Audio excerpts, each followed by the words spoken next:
روم کہتے ہیں کہ ایک واقعہ وہ لکھتے ہیں کہ ایک بنیا تھا، تاجر تھا، اس نے ایک طوطی رکھی ہوئی تھی، تو وہ بڑی باتیں کرتی تھی، اور وہ جب دکان میں نہیں ہوتا تھا نا تو وہ دکان کی حفاظت بھی کرتی تھی۔ طوطی جو ہے وہ ساتھ کرتی تھی حفاظت، اور ساتھ وہ بڑی میٹھی باتیں کرتی تھی، تو پھر گاہک بھی بڑے آتے تھے۔ دکان بنیا تھا، بڑا سیانا تھا۔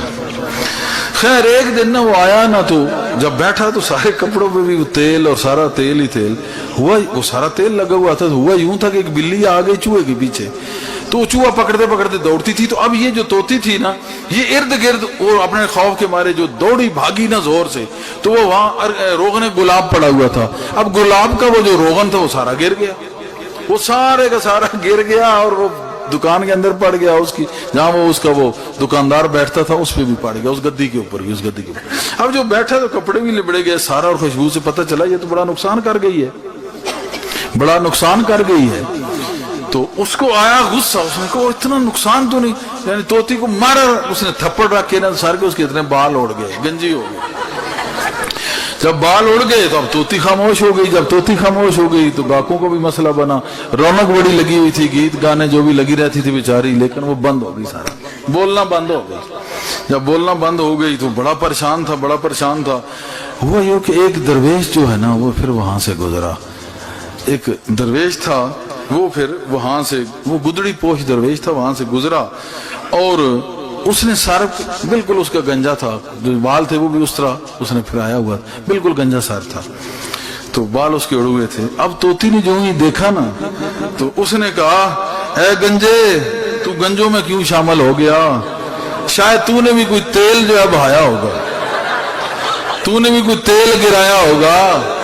اب وہ فقیر آدمی تھا، اب وہ سارے اس کو جانتے تھے، جس کو وہ غیرت سے دیکھتا تھا وہ ہر چیز کھانا گڑبڑ ہو۔ اب وہ دکاندار ڈر گیا، اس نے کہا بے وقوف، اس نے اور بیڑا غرق کر دیا۔ لیکن وہ درویش تھا، ایک جانور سے اس نے پیار ہی کیا، ایسی کوئی بد دعا تو نہ دی، وہاں سے وہ چلا گیا۔ تو اب اس میں مولانا روم کہتے ہیں کہ یہ بے وقوفی اس طوطی کی کہ اگر اس نے تیل کو گرایا تھا تو تھپڑ کھایا تھا اور گنجی ہو گئی تھی۔ اب اس نے کسی اور گنجے کو دیکھا تو اس نے کہا اس نے بھی شاید تیل گرایا ہوگا، اس نے بھی شاید تیل ہی گرایا ہوگا۔ اب مولانا روم کہتے ہیں کہ اس قسم کے یہ جاہل اور بدتمیز لوگ ہوتے ہیں، یہ خود عقل کے گنجے، علم معرفت کے گنجے، فارغ، اور دوسروں کو بھی اس طرح گنجا سمجھتے ہیں۔ یہ تو یہاں پھر مولانا روم ایک درس دے رہے ہیں کہ کار پاکاں را قیاس از خود مگیر،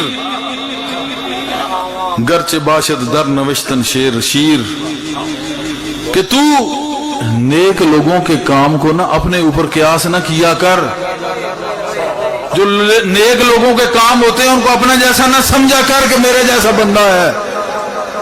پاگل آدمی، شیر اور شیر لکھو تو بات ایک ہی ہے، لیکن شیر دودھ ہے، شیر ہے۔ شیر کو پی لیتے ہو تو شیر تمہیں پی لیتا ہے۔ اس طرح کچھ بندے شیر ہیں، کچھ بندے شیر ہیں، ان کو اگر تو اپنے جیسا سمجھے گا بدبخت تو وہ شیر تجھے پھاڑ کے رکھ دے گا۔